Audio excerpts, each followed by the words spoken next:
गुरु के साजे निवाजे प्यारे साथ संगत जी, प्यार और सत्कार से कहना धन निरंकार जी। सतगुरु निरंकार दातार का कोटिन कोटिन बार शुक्राना करते हैं, जिनकी अपार कृपा से हमारा जीवन का सफर आनंद में बीत रहा है। दासी सभी को, सारे साथ संगत को नए साल की शुभकामनाएं देती है और सतगुरु निरंकार दातार के चरणों में सभी के लिए यही कामना, यही अरदास करती है कि हे सच्चे पातशाह, ये आने वाला साल सभी के लिए सुखदायी हो, मंगलकारी हो, हर प्रकार से सुख देने वाला, खुशियां देने वाला हो। सभी इस तरह दुनियावी संसारिक सुखों को भोगते हुए सेवा सिमरन सत्संग के साथ भी जुड़े रहें, यही कामना है, यही अरदास है।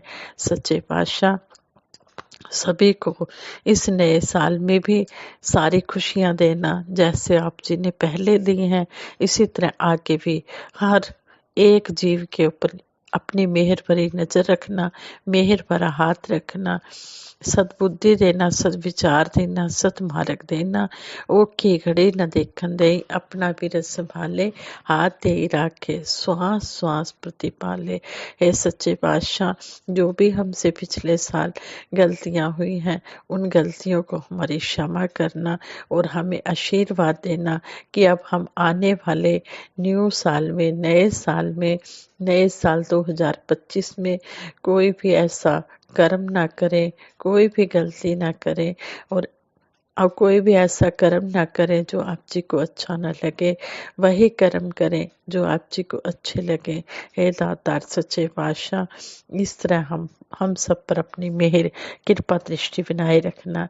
और आज परम ममतामयी निरंकारी राजमाता जी का जन्मदिन भी है, तो दासी जन्मदिन पर भी सभी को, सारे साथ संगत को परम ममता में निरंकारी राजमाता जी के जन्मदिन की लख लख बधाई देती है।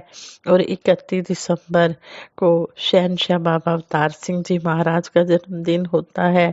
दासी शहनशाह बाबा अवतार सिंह जी महाराज के जन्म दिवस की भी और निरंकारी राजमाता जी के जन्म दिवस की भी सारी साथ संगत को फिर से लख लख बधाई देती है और यही अरदास करती है कि हे सच्चे पातशाह, जो जो भी आप जी हमें शिक्षाएं सिखा कर गए हैं, हम इन शिक्षाओं पर अमल करते चले जाएं, मन वचन कर्म से एक होकर इन पर हम कर्म करते चले जाएं। साथ संगत जी, निरंकारी राजमाता जी के जन्म दिवस पर विशेष विचार। वारी जावा लख वारी, आया जग ते गुरु उपकारी। ममता मई निरंकारी राजमाता कुलवंत कौर जी द्वारा अक्सर संगतों में गाया जाने वाला यह गीत उनके समय जीवन को प्रकट करता है। संगतों में गायक द्वारा वारी जावा बोलते ही सारी संगत इस गीत को लय तरीके से, ट्यून से अच्छी तरह से बोलते हुए यूं पूरा कर देती थी मानो संगत की यह सामूहिक जिम्मेवारी हो। यंग हो, बुजुर्ग हो, महिला हो या पुरुष हो, सबको राजमाता जी द्वारा रचित गीत, कविताएं, विचार बहुत अच्छे लगते हैं। ममतामयी निरंकारी राजमाता जी को जीवन में शहनशाह बाबा अवतार सिंह जी महाराज, युग प्रवर्तक बाबा गुरबचन सिंह जी महाराज और युग दृष्टा बाबा हरदेव सिंह जी महाराज की सेवा व आज्ञा का पालन का सौभाग्य मिला। शहनशाह जी के पुत्र वधु बाबा गुरबचन सिंह जी महाराज की अर्धांगिनी और बाबा हरदेव सिंह जी महाराज की माता श्री के रूप में उनका हर जिम्मेदारी को अच्छी तरह से निभाना बहुत ही मन को अच्छा लगता था। और साथ ही एक आदर्श गुरसिख के रूप में भी उन्होंने इन सभी के साथ जिस भक्ति भाव से अपनी सेवाओं को निभाया, वैसा उदाहरण मिलना बहुत ही मुश्किल है। 1 जनवरी 1931 को पाकिस्तान में जिस पारिवारिक भक्तिमय वातावरण में राजमाता जी का जन्म हुआ। उन्हें ज्ञान प्राप्ति के बाद 29 अगस्त 2014 तक लगातार 84 सालों तक एक रस रहकर उन्होंने एक आदर्श गुरसिख का जीवन जिया और 8 साल की आयु में ही राजमाता जी ने यह ब्रह्म ज्ञान प्राप्त कर लिया था। और बचपन से ही राजमाता जी गुरुद्वारे जाया करते थे, क्योंकि राजमाता जी के माता पिता जी भी माता माता सोमावंती और पिता मन्ना सिंह जी, राजमाता जी के माता पिता, ये भी गुरुद्वारे जाते थे। तो राजमाता जी को शुरू से ही बचपन से ही भक्ति की लगन थी और इस तरह 8 साल की आयु में इन्होंने ब्रह्म ज्ञान ले लिया और इस तरह हमें सिखाते रहे कि एक गुरसिख का जीवन कैसा होता है। गुरसिख के लिए सतगुरु प्राण पिंड के समान होता है। वह गुरु के लिए और गुरु के आशय अनुसार जीवन जीता है। नाच मेरे मन नाच, तो गुरु के आगे नाच वाला भाव आंतरिक खुशी से उपजी खुशी दिखाता है, मन से अंदर से निकली खुशी दिखाता है।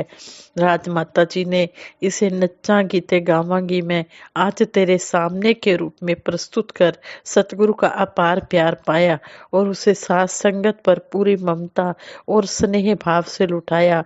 वे हमेशा यही कहते रहे, सुख सारे दुनिया दे पादों मेरी झोली विच फिर भी मिलाई रखना संतां दी टोली विच। सतगुर से सुख मांगो पर अपने लिए नहीं, सारे जमाने की खुशहाली के लिए। ऐसा भाव हमेशा ही उनके मन में रहा। वो हमेशा यही कहते रहे कि दर दर जाकर मांगने की जरूरत नहीं है, मांगो उसी से जो दे खुशी से, ना कहे किसी से। लोगों से मांगोगे तो देंगे या नहीं देंगे तो बाद की बात है, पर सारे जमाने से यह जरूर कह देंगे कि मैंने उसको यह दिया।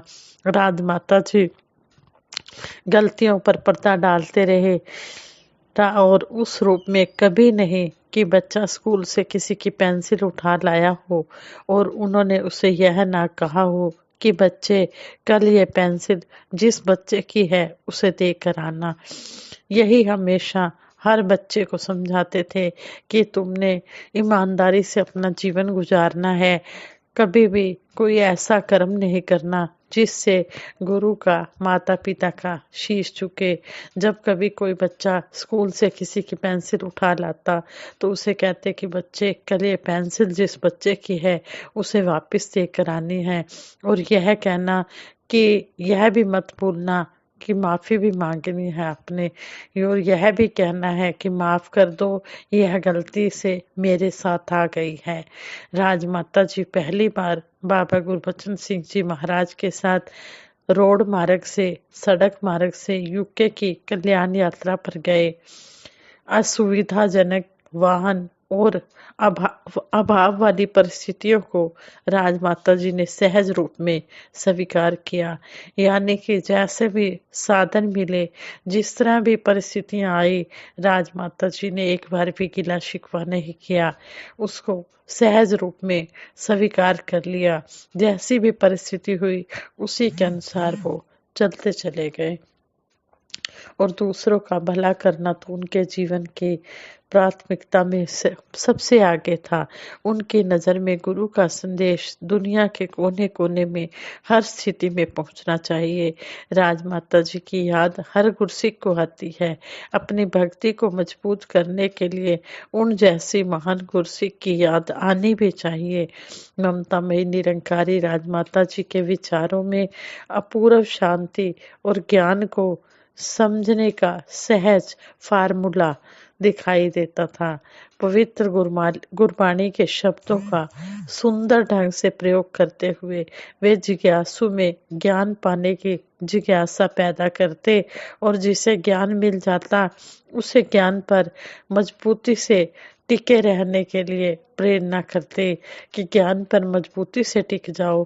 अपने मन को दृढ़ से दृढ़ सतगुरु के चरणों में लगाना है, मजबूती से सतगुरु के चरणों में लगाना है। सत्संग में पहुंचना उन्हें बहुत अच्छा लगता था। कभी स्वास्थ्य खराब भी हो तो वे यही प्रयास करते थे कि किसी तरह संगत में पहुंच जाएं। वहां जाकर वे अपने दृढ़ विश्वास और निष्ठा के कारण जल्दी ही ठीक हो जाते थे। वे यही समझते रहे कि सत्संग कभी मत छोड़ें। कोई भी रुकावट आ जाए, पानी बरसे, ठंड बढ़ जाए, कोई मेहमान संगत जाने के समय ही घर पर आ जाए, फिर भी संगत में पहुंचने की कोशिश की जाए। मेहमान अगर संगत के समय आ जाए तो उनको भी कहा जाए कि चलो आज संगत है, संगत के दर्शन करके आए। ऐसी थी सबकी प्यारी, सबकी हितकारी, ममतामयी, निरंकारी राजमाता जी, जिनको भुला पाना बहुत ही मुश्किल है।